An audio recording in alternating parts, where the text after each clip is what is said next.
Hello everyone, Gargi classes के online platform पर आप सभी का स्वागत है। कैसी हैं आप सभी? आई होप आप सभी अच्छे होंगे।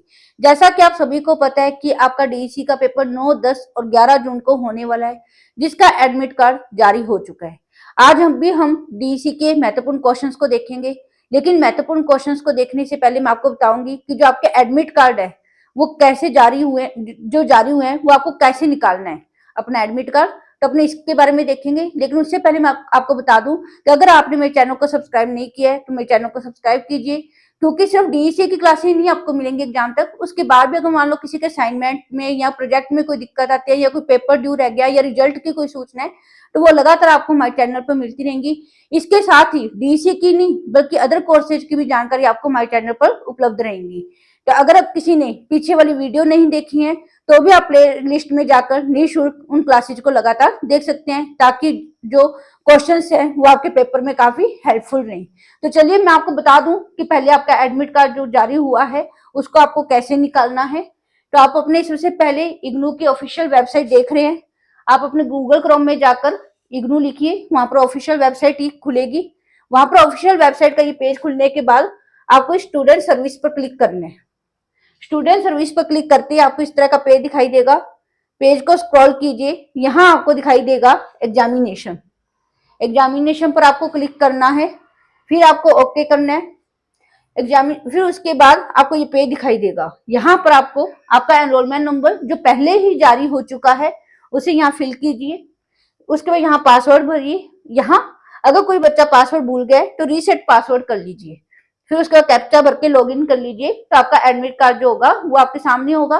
फिर आप उसका प्रिंट निकलवा लीजिए। याद रखिए आपके पेपर की जो डेट है वो है 9, 10 और 11 जून। पिछली बार बहुत सारे बच्चों का पेपर रह गया था, क्योंकि इसमें जो ज्यादातर क्या होती है, लेडीज होती हैं, काम की वजह से वो देख नहीं पाती हैं, तो उनसे ये रह जाता है पेपर वगैरह। तो आप थोड़ा सा ध्यान रखिए, 9, 10 और 11 जून को आपका पेपर है और अपना टाइम पर एडमिट कार्ड निकलवा लीजिए। चलिए ये थी इंपॉर्टेंट इंफॉर्मेशन। अब एडमिट कार्ड जारी हो चुके हैं, तो चलिए अब अपने क्लास को देखते हैं, जो कि पेपर 1 की क्लास मैं आपको कराने वाली हूँ। पेपर 1 की क्लास आपको पता है जो साइकोलॉजी की बेस पर है, जिसमें अभिवृद्धि और विकास, बाल्यावस्था, शैशवावस्था, किशोरावस्था, काफी सारी चीजें हैं इसमें, जिसमें अपने अभिवृद्धि और विकास में पढ़ा। और इसी के अंदर एक टॉपिक है क्रियात्मक कौशल।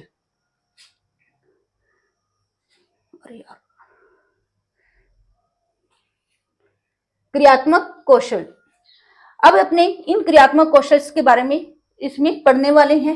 क्रियात्मक कौशल जो है वो 2 टाइप्स के होते हैं। क्रियात्मक कौशल कितने टाइप के होते हैं? 2 टाइप के, 2 प्रकार के होते हैं क्रियात्मक कौशल। कौन कौन से? सूक्ष्म क्रियात्मक कौशल और स्थूल क्रियात्मक कौशल। स्थूल क्रियात्मक कौशल। अब सूक्ष्म क्रियात्मक कौशल में क्या होता है? इसमें बालक सिर को उठाना, करवट लेना, उंगलियों को हिलाना, अपनी आंखों को घुमाना, इस तरह के जो कौशल होते हैं वो किसमें आएंगे? सूक्ष्म क्रियात्मक कौशल में। और स्थूल क्रियात्मक कौशल में जैसे बच्चा दौड़ना सीखेगा, चलना सीखता है, साइकिल चलाना सीखता है, स्कूटी बाइक वगैरह चलाना सीखता है, तो ये सभी चीजें किसमें आती हैं? स्थूल क्रियात्मक कौशल में आती हैं। जैसे मैं आपको एक एग्जाम्पल दूं कि बच्चा सबसे पहले जब चलना शुरू करता है, सीढ़ियों पर चढ़ना शुरू करता है, तो पहले वो एक सीढ़ी पर एक पैर रखता है, फिर उसी सीढ़ी पर अपना दूसरा पैर रखता है, फिर उसके बाद वो नेक्स्ट सीढ़ी पर भी एक पैर रखता है, फिर दूसरा पैर अपना उसी सीढ़ी पर रखता है। इस तरह से वो चढ़ना सीखता है। इसी तरह से उतरते समय वो एक पैर सीढ़ी पर रखता है, फिर दूसरा पैर भी उसी सीढ़ी पर रखता है, फिर दूसरी सीढ़ी पर रखता है पैर, तो दूसरी सीढ़ी पर अपना दूसरा पैर रखता है। इस तरह से वो उतरने की कोशिश करता है। लेकिन जब इसका अभ्यास हो जाता है तो बालक क्या करता है? रेलिंग को पकड़ के एक के बाद एक सीढ़ी को एक एक पैर के साथ चढ़ना शुरू करता है और ऐसे एक एक पैर के सहारे उतरना शुरू करता है। फिर जब बच्चा और इसमें अभ्यास कर लेता है तो बच्चे क्या करते हैं? उसमें भागकर चढ़ने की कोशिश करते हैं, भागकर उतरने की कोशिश करते हैं।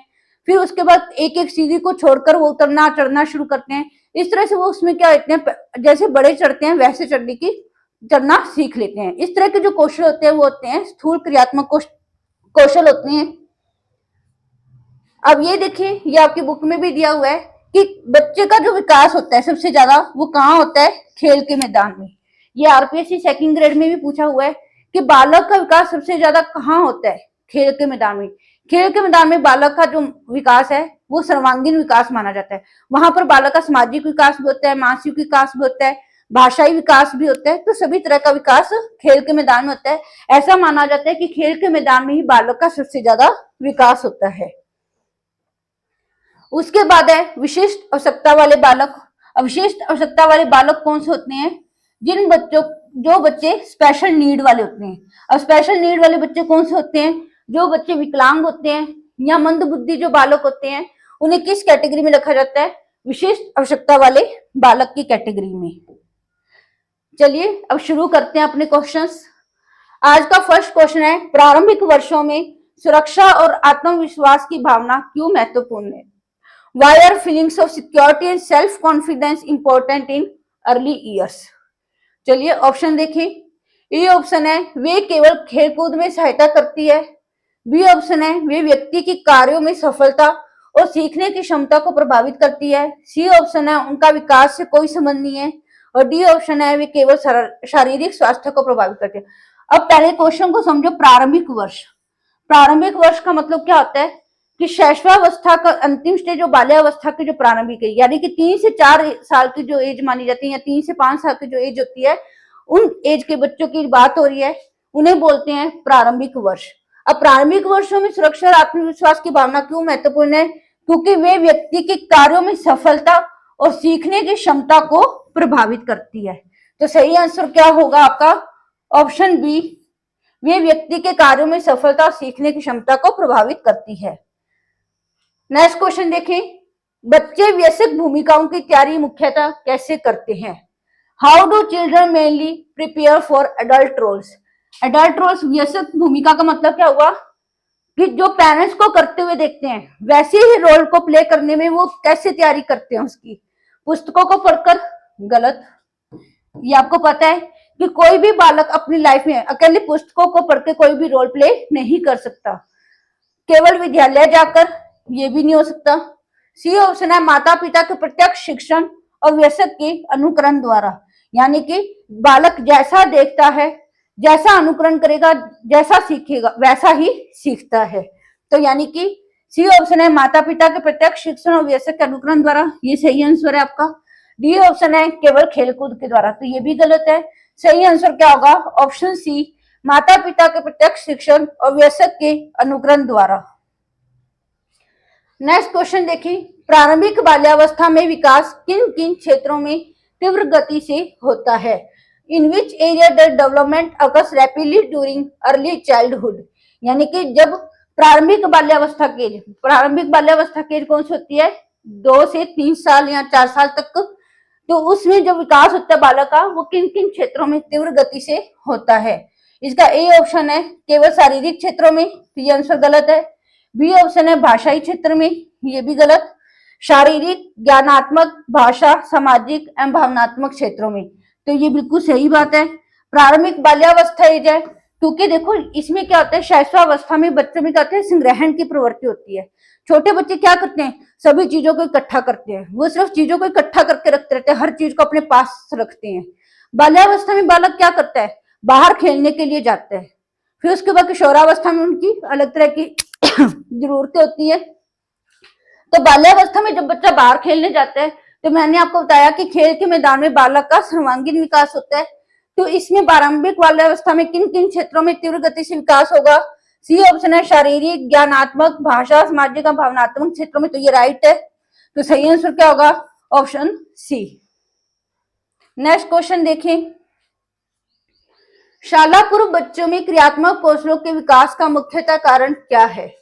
यानी कि शाला पूर्व, यानी जो बच्चे अभी विद्यालय नहीं जाना सीखे, उन बच्चों में क्रियात्मक कौशलों के विकास का क्या कारण हो सकता है?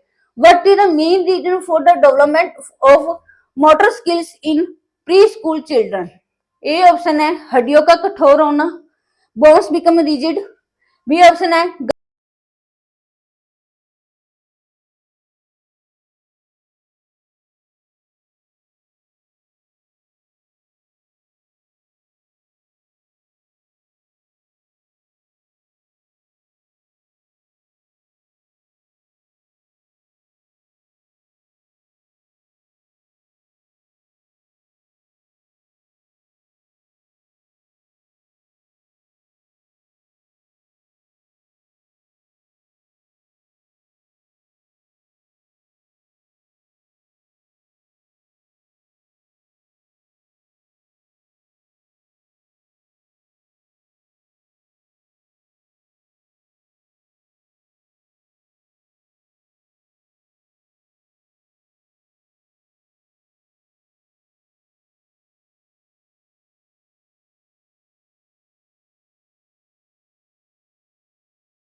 तो मैं निम्नलिखित में से कौन सा कथन सर्वाधिक उपयुक्त है, यानी बच्चों की आवश्यकताओं में विकासात्मक परिवर्तन के संदर्भ में अपने को जो कथन सही है वो छांटना है। तो ए ऑप्शन है, शारीरिक विकास के साथ मानसिक आवश्यकताएं स्थिर रहती हैं।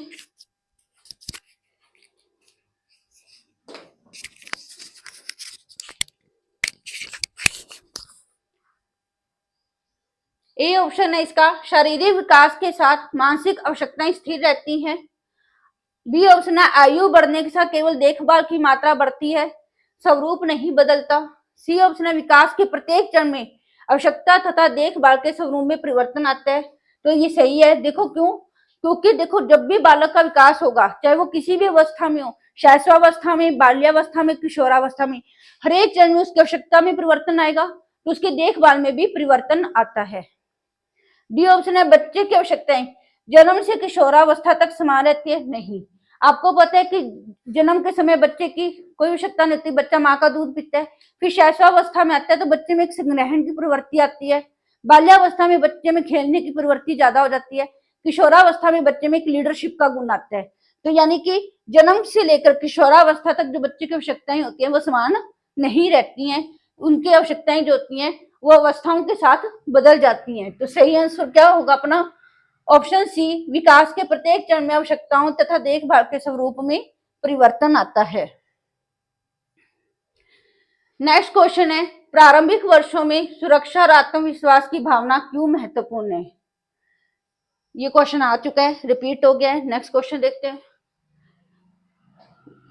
निम्नलिखित में से कौन सा प्रतिकूल अनुभव बाल विकास में बाधा उत्पन्न करता है? ये क्वेश्चन भी रिपीट है। प्रारंभिक बाल्यावस्था में विकास किन क्षेत्रों में तीव्र गति से होता है? ये क्वेश्चन भी हो चुका है। शैशवावस्था और प्रारंभिक बाल्यावस्था को सबसे महत्वपूर्ण क्यों माना जाता है? Why are infancy and early childhood consider the most important stage?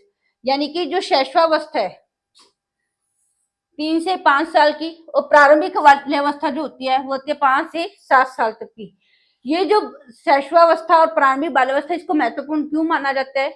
Option देखते हैं। ऑप्शन ए है, क्योंकि इस समय विकास की गति सबसे धीमी होती है। गलत, क्योंकि विकास की गति जो होती है वो शैशवावस्था में सबसे तेज होती है।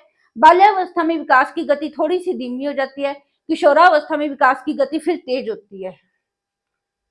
बी ऑप्शन है इसका, क्योंकि प्रारंभिक अनुभव भविष्य के व्यवहार और व्यक्तित्व को प्रभावित करते हैं। ये सही बात है। सी ऑप्शन है, क्योंकि इस समय कोई सीखना नहीं होता है। ये गलत, क्योंकि मनुष्य के जन्म से लेकर मृत्यु तक ऐसी कोई स्टेज नहीं है जब इंसान सीखता नहीं है। यानी कि ऐसे हर समय व्यक्ति कुछ ना कुछ सीखता रहता है। डी ऑप्शन है, क्योंकि केवल शारीरिक विकास होता है। ये भी गलत है।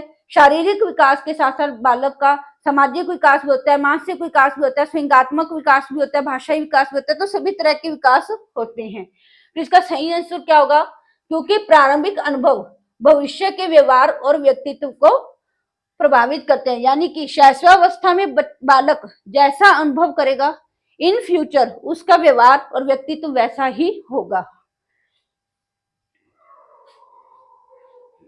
आज के इंपॉर्टेंट क्वेश्चन इतने ही है। अगर आपको हमारी क्लास अच्छी लगती है तो आप लाइक कीजिए, और अगर पहली बार विजिट करें तो चैनल को सब्सक्राइब कर लीजिए। धन्यवाद।